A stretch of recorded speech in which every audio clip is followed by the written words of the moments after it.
Hello. So, I know that last week I said I'd be doing the Steel Battalion series, but that video is proving to be a little bit more than I can record this week. So instead, I'm going to be doing the Dreamcast. A big favourite for pretty much any Sega fan. Not my go-to. I think that should be blatantly obvious by my love of the Saturn.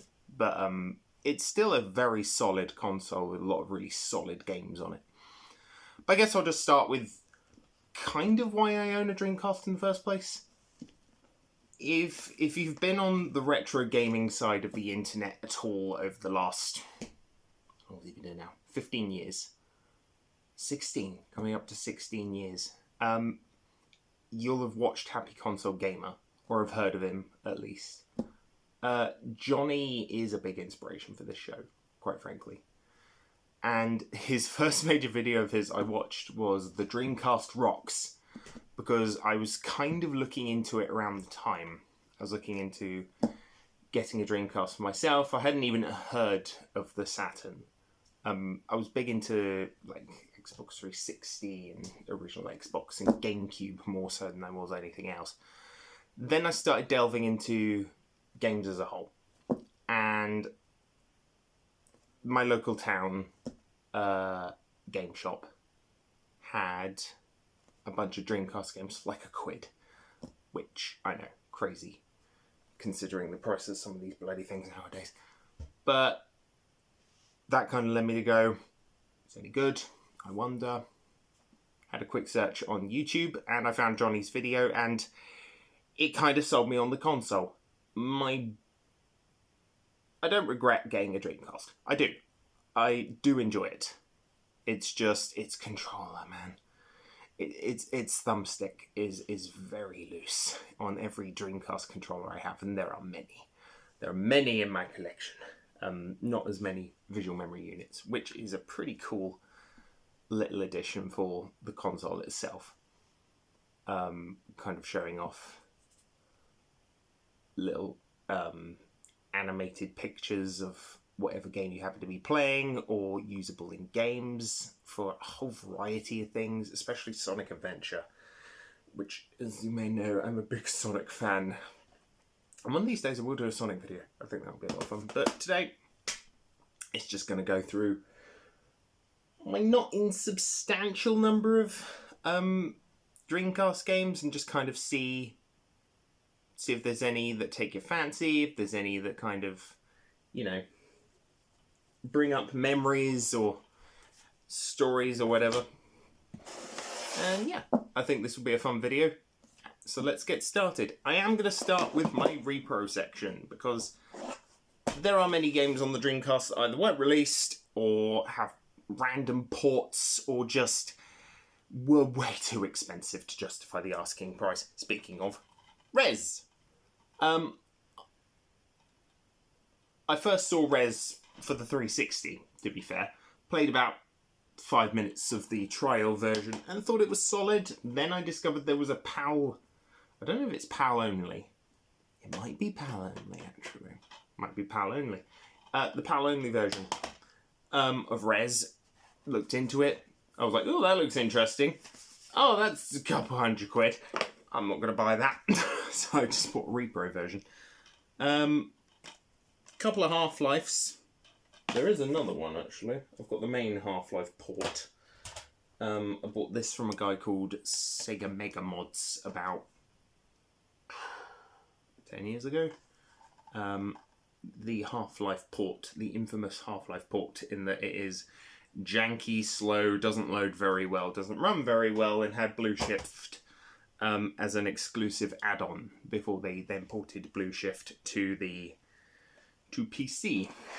Have got a standalone of Blue Shift just because I thought, why not? And then naturally, Opposing Force. This doesn't run very well. But then again, no Half-Life game runs well on Dreamcast. I don't know why I have 3 of them, but I figured, why not? There were a couple of other harder to find ones, or just, were never released. For example, Quake. Quake was never released on the Dreamcast, as you may know, outside of Quake 3 Arena. I figured that was kind of my first experience of Quake. It wasn't a good first experience. Then my second experience was the N64, and that was also not a good experience. When I got to, when I finally got round to the Switch version, much better experience. And also another strange port, Loom. I've wanted this for years. I've wanted Loom properly for years. If there's one thing I hope Limited Run do over the next few years, it's release a Loom port for the Switch. I mean, it's kind of the first major game by LucasArts of that kind of point and click renaissance they had in the early to late 90s. That kind of culminated with Grim Fandango before the entire company then just shut doing any interesting point and click puzzle games and switched over to exclusively Star Wars and then Fracture. The less said about Fracture, the better. I do have a couple of games that were unreleased. I've got Propeller Arena, which is kind of an arcade-style flying game, also from Sega Mega Mods. These other ones are from Resurrection Games, if you've seen them at all. Including Hellgate. Don't know too much about this. I know it was nearly unfinished, but I saw it. It was. I think they were having a sale or something for repro games, so I decided to invest in it. These games, these last few, which are the last few of my repro ones, I believe. These last ones are just kind of games that are too expensive. Cannon Spike being kind of the quintessential one. In the UK, it was only released through Game. It was only released through Game at the real tail end of the Dreamcast's life, kind of as a promotional thing, and it didn't sell. So as a result, it's now stupid expensive and stupid hard to find. And to be honest with you, it's not that good. It's not that good. It is a very, very average game. It's extremely average. It's kind of a isometric, kind of beat-em-up blaster kind of dealio. With a whole bunch of Capcom characters, from Mega Man to, and say that's Sonya. Is it Sonya? Can't remember. Arthur from Ghosts and Goblins, except he's a big mech guy. Yeah, it's weird. It's not that fun, to be honest with you. I'd leave it. It's not worth the money. Then I picked up Virtualon. I'm a big Virtualon fan, if the giant boxed copy or boxed control sticks for the Saturn version are any indication. And I picked up Virtualon Ontario program. I believe this is the one that they re-released on 360. Alternatively, that was Sega Saturn's Virtualon. But either way, I like Virtualon. I want to pick up 4, but that's for 360. I just haven't got around to it. There's so many other games to play. And then finally, a game that I never believed would make a comeback. Cosmic Smash. Cosmic Smash is basically the game Squash, if you know what that is. Basically bouncing a ball off a wall and very little else. But made into a very obscure Japanese-only arcade-style sports game. Weirdly fun. I wouldn't mind a real version of that. I don't think it's too expensive. I just, I was at a time where I was like, repros are the way to go for the Dreamcast. That being said, I will now get into some real games. MDK2. Kind of one of the first games I picked up. From what I hear, it's not as good as the first one. I've never played the first one. I may track it down. We'll see. It'd be nice if someone ported it to Dreamcast. I hope you're listening, Internet. But MDK2's solid. It's kind of a third-person shooter. It says BioWare on it, which I think that's pre-Baldur's Gate then, if that's the case. Next up, we have Echo the Dolphin. I kind of went through a phase of really wanting to play Echo the Dolphin games, and then I made the mistake of playing this one. I know it had a PS2 port, so I'm wondering if the controls are slightly improved with that. But Defender of the Future kind of did away with all the lore and all the story that they've been building up in those games. And yes, there is lore and story in Echo the Dolphin, if you didn't know that. Which I didn't know until I started researching the series, because I was planning to get all of them. I currently am only missing Echo Jr. But yeah. Speaking of Echo the Dolphin, you know, like, they were going to port... I'd read that the original creators had gotten a hold of the rights to do a version on the Intellivision Amico. That and Earthworm Jim were kind of what I was looking forward to for that system, but obviously it was probably a scam. It was 100% a scam. But moving on, we've got Sega Bass Fishing. A series that surprisingly kept going for a very long time. The last version I heard of was for the Wii. So this lasted at least technically three generations, if you go by the tail end of the 90s. It's kind of the death of 5th gen. I'm surprised it lasted as long. That being said, surprisingly engaging. Shouldn't be. It's a game about fishing by Sega. But, yeah. I'd recommend it, actually. I would recommend it. If you're not into fishing, you're not into fishing. But, yeah, it's solid. Incoming. I'll be honest with you, I've had this game for about 10 years and I've never actually played it. It's just been sat on my shelf for a very long time. Maybe I'll crank out the Dreamcast this coming weekend and give it a go. But, yeah, I don't know too much about it, actually. If you've heard of Incoming, tell me in the comments. What is this game? What is it? What could it possibly be? Next up. Who doesn't have a copy of Choo Choo Rocket for their Dreamcast collection, considering it's £3 or $3, depending on where you are? But it is cheap, and apparently by Sonic Team. Hopefully released before they did Sonic Adventure. Doesn't say any dates on the back. That's all. Oh no, 1999. There you go. Same year. You know what? For a game that is a very bog standard puzzle game, it's surprisingly fun, and you can still play it online if you have the modem adapter, which I actually do. My Dreamcast came with it. If I can get it out, I'll show you. Okay, that's not coming out. That boy.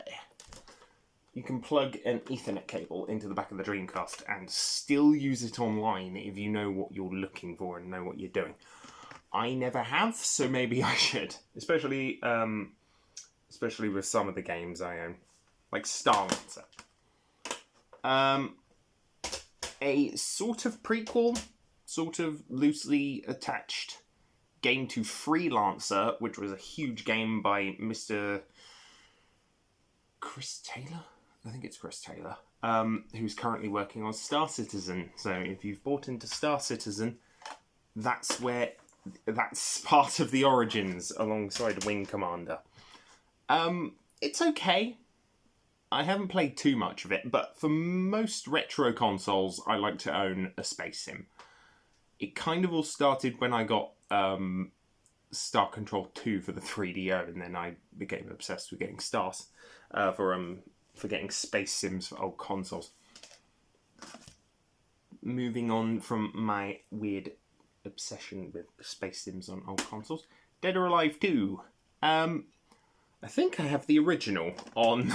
I think I have the original on Saturn, of all things. Not really the place to get it, but I picked up 2, just because it was a few quid, to be perfectly honest with you. It's a solid game. And apparently this is a completely German version. I'm hoping it's at least partly in English. Please be in English.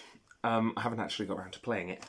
Though, much like this game, The Nomad Soul, its manual and everything is entirely in French, which was helpful. However, upon playing it, it is atrocious, and yes, it does have David Bowie in it. For some, at least I think it was David Bowie in it. I remember. Yep, David Bowie is in it. David Bowie is in David Cage's and Quantic Dream's very first game. Surprised we haven't heard... Oh no, we have heard from them. They're doing that Star Wars one. Considering how I've never liked a single game they've done, that will be interesting to see. I didn't even like Detroit Become Human. It was just kind of, I don't know, poorly written, on the nose. Whatever. Slave Zero by Infogrames, who are currently Atari and Hasbro Interactive and GT Interactive and kind of a just weird homunculus Frankenstein thing. Slave Zero is a surprisingly competent third-person mech shooter, especially considering it's on the Dreamcast and that bloody controller doesn't really suit itself well to shooters. It suits itself better to like fighting games, racing games, that sort of stuff. But Slave Zero is immensely playable. No game has seen action this huge. I disagree. Shogo came out beforehand, as far as I know, but the less said about that, the better. Outrigger is a third-person / sort of third-person shooter. Very, very arcadey. It wouldn't surprise me if this had some kind of arcade port, or if this is an arcade port. It's alright. It's pretty solid. I've got other sort of shooters on the Dreamcast that I prefer, like Heavy Metal Geomatrix. Very prefer Heavy Metal Geomatrix. But Outrigger's a good time if you're looking for that kind of thing. And then we've got Wild Metal. Kind of a combat game. Kind of a vehicular combat game, similar to Twisted Metal. Might even be inspired by it. That might even have inspired this name, actually. But it's fairly generic, which it shouldn't be. It's inspired by, assuming it's inspired by Twisted Metal. It definitely shouldn't be. Although if it isn't, I might explain a few things. Right. Moving on. This is probably the most expensive Dreamcast game I own. Spawn in the Demon's Hand. It's kind of a Heavy Metal clone of sorts. It's kind of a third-person, multiplayer-focused shooter kind of deal, except obviously based around Todd McFarlane's Spawn series. I got this round about this time last year, actually, for about 60 quid from a shop in Swindon that is very good, and I wish I had gone there again this year. But, yeah, it's a very good game from what I've read. I haven't actually got around to playing it. Oh, Capcom and Eidos. That's an odd combination. I'll do those two in a minute. Blue Stinger. Will freely admit, got this strictly off of a recommendation from Johnny Millennium, a Happy Console Gamer, and his friend Rob Mam. Have spoken to Rob Mam. Really, really nice guy. Hope he's doing well. But yeah, Blue Stinger's kind of a Resident Evil clone, except it's got like an entire Christmas-themed level if you play it actually on Christmas, or if you just set the internal clock to December the 25th. That is partially why I own it. I own it strictly for the Christmas content, because I'm always looking for Christmas games. Survive the Terror of Dinosaur Island. It's not particularly horror compelling, unlike House of the Dead 2. I don't own Typing of the Dead. That bugs me on an absolutely cellular level. That being said, I now own a fucking light gun to play this game with, which I got a couple weeks ago. You're going to see this and a couple of other things, quite a lot of things actually, in my next new Game Junk video, which I will probably do week following. So it'll be in there. But all I need now is a massive CRT television to actually play it on. That'd be great. And ludicrously expensive. I'm a huge House of the Dead fan. I love House of the Dead, especially playing it in arcade. Especially 4, actually. Really like 4. 3's okay. Yeah, actually, I do have 3. Got 3. 3's fine. It's not amazing. And remake, quite frankly, of the first one's really left a lot to be desired. But 2, there was nothing we could do. It's House of the Dead. What's to say? It's just really, really very good. Right, speaking of heavy metal geometrics, this is based off of I want to say, comic from the 90s/80s, which had a movie, which was weird as balls, and then a sequel to that movie, which is not quite as weird as balls and considerably worse. This is a third-person shooter in the style of Outrigger and In the Demon's Hand. It's surprisingly playable. It shouldn't be, but it really is. But yeah, I'd recommend that. Time Stalkers, just the disc in a very shoddy case, as most PAL Dreamcast games are in shoddy cases. If they're intact, someone's lying to you. But I don't know too much about Time Stalkers. This was just kind of a random purchase. It was like £2 in a shop, so I just grabbed it. I need to get around to playing it. I'd imagine it's a JRPG. I'm not a huge fan of JRPGs, especially on the Dreamcast. I have owned Skies of Arcadia in the past. I bought it for about £20. And I played it for about 6 hours. It didn't really gel with me. But I just don't like JRPGs. That being said, I do enjoy Phantasy Star Online. Phantasy Star Online is very good. This isn't the version I play. It is the only version you can currently get working online, which is actually pretty solid. I may try that one day. But unfortunately, it's just very easy to hack. This isn't the most recent version either. That is Phantasy Star Online 2.0. Have mean to get that. I've got episodes 1 and 2 on the GameCube, and episode 3 on the GameCube. But no, if I want to play that online, that will probably be the way to do it. Now, going hand in hand with Quake, my repro of Quake 3 Arena. Do not play on the Dreamcast. Do not play on the Dreamcast unless you've got a mouse and keyboard for this thing, which I do have the mouse and keyboard. Mouse is somewhere, boxed, very nice, or it was boxed.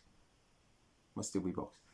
And it's all the way up there. It's all the way up there, and I will not be getting it down. But no, if you're going to play this on a console, just either play Quake Arena Arcade on the 360, or just get it on PS2. It plays better.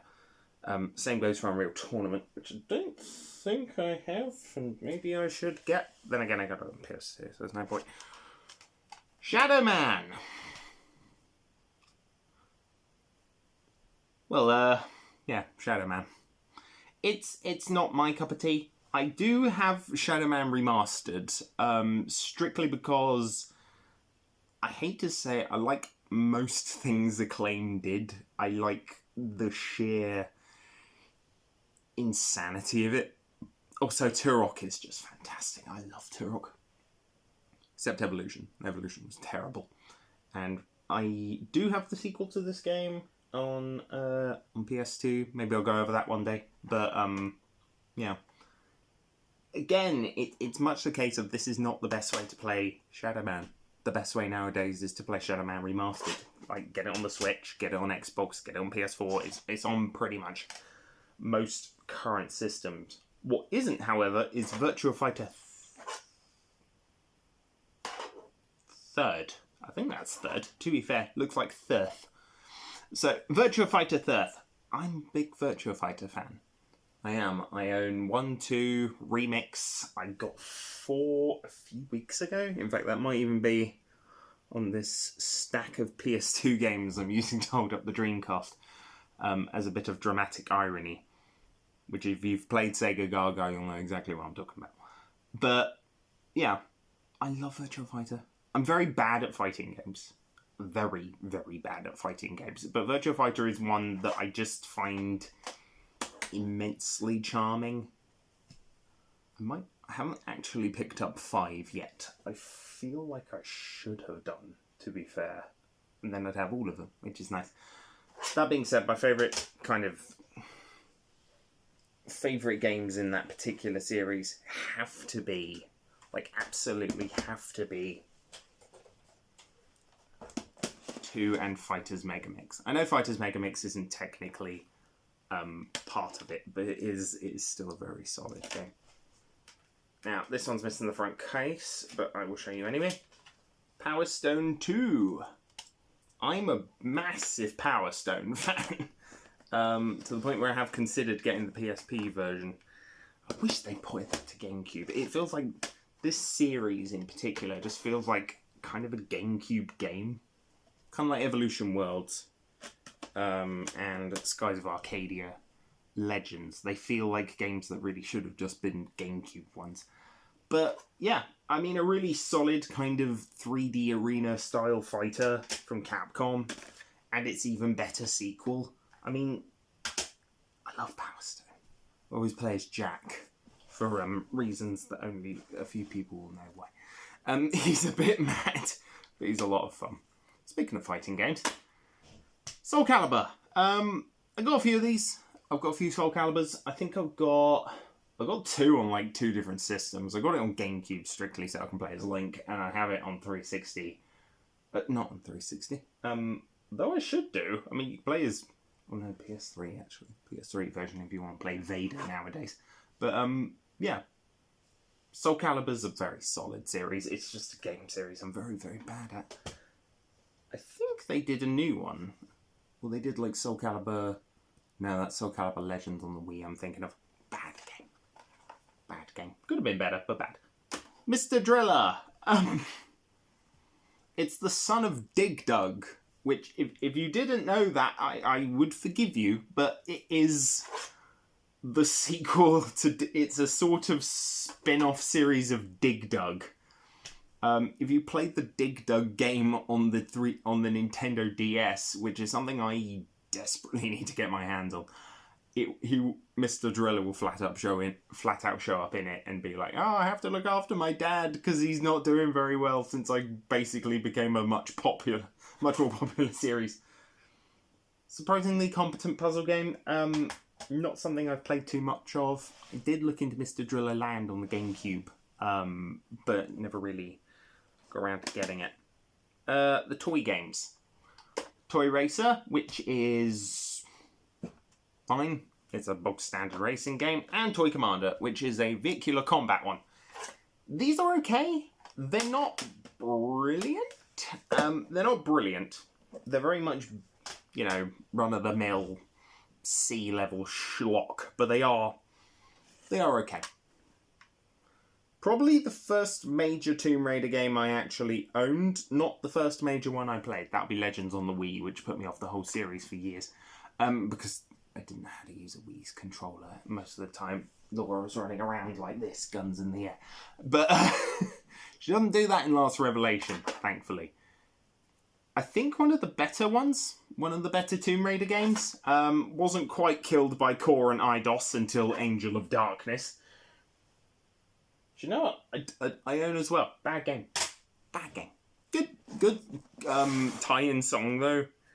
There's a very good AMV of Raven from Teen Titans to that song on the internet. It's alright.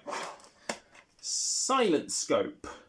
I'll be honest with you, I do own like the trilogy, I think it was, on the Xbox. At least I used to. I always meant to get the gun. I always meant to get the light gun. But, yeah. This one's fine. Not light gun compatible. Which is... stupid. Or at least I'm not seeing... Oh, no, it is. Oh, no, it isn't. No, there you go. The game does not support the freaking light gun. Why? It was out. This thing was out. Why would you not use the freaking light gun for a light gun game? Don't play Silent Scope on the Dreamcast. Bad. Bad Konami. I think you can say that a lot nowadays. Pod 2. No idea. No idea. Bought it for £2. Some kind of vehicle racing game. It's fine. It's fine. I played it for like 10 minutes because it was £2. There are better racing games. Sega Rally Championship is the best one. I'm a big Sega Rally fan. And this is a very good port.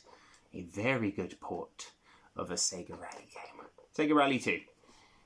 Admittedly, they just kind of plastered Sega Rally Championship on it because they knew that that was the best racing game on the Saturn. And they are not wrong. I picked this up like last year. Strictly because I didn't own it. And it's very good. Not my favourite Dreamcast racing game. But that being said, I don't actually own I don't know if Daytona's on the Dreamcast. I could be horribly wrong, but yeah. Techromancer. This is a game I've wanted for a very, very long time. Years, in fact. It's giant robots beating the ever-loving nuggets out of each other. I mean, what's not to love? Really solid fighter. Definitely my favourite on the system. Get into those in a minute. That little pack is Jet Set Radio. Or Jet Grind Radio over in America. You are wrong. It is Jet Set Radio. If Jet Set Radio Future is anything to go by, which is a much better game. But both are solid. Personally, if I was to recommend either, it would be Jet Set Radio. But that's just me. Gunbird 2. I be honest with you, I keep forgetting I own this. It's okay. It's fine. I'm not a huge shmup fan. I say that about a lot of franchises. You all know franchises are like first-person shooters, strategy games, the really weird stuff, the old rail shooter, 3D platformers, that kind of stuff. And speaking of weird stuff, Ooga Booga. One of 2 American games that I was desperate to get. I got this at Christmas. And I'm so happy I did. I haven't got around to playing it yet, but it is bloody fantastic just by looking at the gameplay. Game I have played from America, though, Alien Front Online. This is a very good game. It's a very good game. It is a very, very good game, and one of the first to kind of have voice commands via the microphone attachment. There is another game that requires the microphone attachment that I do want, which is Don't Panic Seaman. Not Seaman. I mean, it's Leonard Nimoy as like I think it's Leonard Nimoy. Leonard Nimoy is like a weird fish guy. How could I not want that? But I want the real version. That's just the Utopia boot disc. That's what helps me play foreign games. Like Egg. I picked up Egg. It's unplayable in Japanese. It is unplayable in Japanese by the American or by the PAL version. That's just Dream Key 5, 1.5. Used to need that for like online access. Deep Fighter, kind of a submarine kind of game. Don't know too much about it. It's just been on my shelf for about 5 years. Planet Ring, never played it. Bought it for like £2 because it's Planet Ring and it's an it's kind of one of the first MMOs on a console, which is pretty sick. Arrow Wings, got this very recently. It's Crave Entertainment again, who did a fair number of games on the Dreamcast actually. Its sequel's very expensive nowadays. It's surprisingly expensive. It really shouldn't be. I mean, that was like £8, which is a good price to pay. For those of you in the UK who want to feel old, Blockbuster.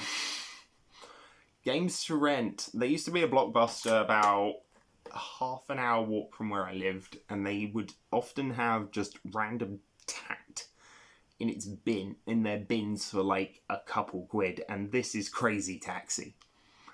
It's fucking Crazy Taxi, man. I mean, I'm not a huge Taxi fan, but it's a pretty solid game. Got like the little fucking instructions on the back, which is just ridiculous. There's only a couple more things to show you. I've got a couple things from... Oh no, actually, there we go. Mac and X. Believe it or not, if you didn't know, Mac and X is a first-person kind of brawler-style game. There was a port of it that I am... Actually, it's there. It's under the Dreamcast. There was a port of it to the PS2 in Europe only and Japan. Never came out in America. It's part of the Shin Megami Tensei series. So if you want to play every Shin Megami Tensei game, you kind of have to play Mac and X. It's one of my favourites, if strictly for its sheer weirdness factor. It's kind of a first-person brawler, but like not really. Like you take over different people and you're a sentient talking sword and yeah, just mad. Anyway, I've got a couple of things to show you from Wave Games. Wave Games have been really breaking the mold when it comes to releasing games for the Dreamcast. They're one of the very few companies that still not officially, but like really marketing that they do it. I literally got these today. It's a couple of debug sampler discs, which include Intrepid Izzy. The case came off of Intrepid Izzy. That's great. Intrepid Izzy, which I have already. Pretty solid little platformer. Shadow Gangs, something called Harlequest. Driving Strikers, which hopefully we'll be getting soon. That game looks pretty fun. It's basically Rocket League, but with I guess volleyball. It's Rocket League volleyball. And Xenocider, which is a very good, from what I've heard, tribute to, what was it called? Space Harrier. No. Yes, Space Harrier. Very good tribute to Space Harrier. I do have one other game from them, which is Rush Rally Reloaded. It's the big, like, CD box one. I kind of wish I had the, like, dual case. It would go better with the rest of my games. That's kind of it for the Dreamcast. And I know there's a lot of you going, what about the major one? What about the major games? I can't forget Sonic Adventure 1 and 2. I mean, especially 2. 2 is very good. They're very good. They're very good. They're very solid games. They're not where I play them, though. I play Adventure 2 strictly on the GameCube. I did, however, have to pick up that last year because it's Sonic Adventure 2, man. Of course, how could I not own it? But yeah, that's it for the Dreamcast. There are a few games I'm still on the lookout for, as always. The major one, outside of Samba de Amigo, because who the hell had money for Samba de Amigo anymore? 300 quid. 300 quid. One of them was all mad. The major one I'm looking for is Don't Panic Seaman. And there was another, but oh yeah, Sonic Shuffle, Mario Party but Sonic. It's terrible. It's a couple hundred quid. It's one of the major Sonic games that I still want outside of Knuckles Chaotix. So if I get it, I'll let you know. I'm probably just gonna repro it, but we'll see. Yeah, that's it, guys. That's the Dreamcast. It's a solid system. It's not my favourite Sega one, but it is certainly up there. And yeah, hopefully I'll be getting on that Steel Battalion video soonish, as well as my new Game Junk episode 2 that will be coming out in the next couple of weeks, probably after my birthday. We'll see. But yeah, until next, guys, I will see you next time.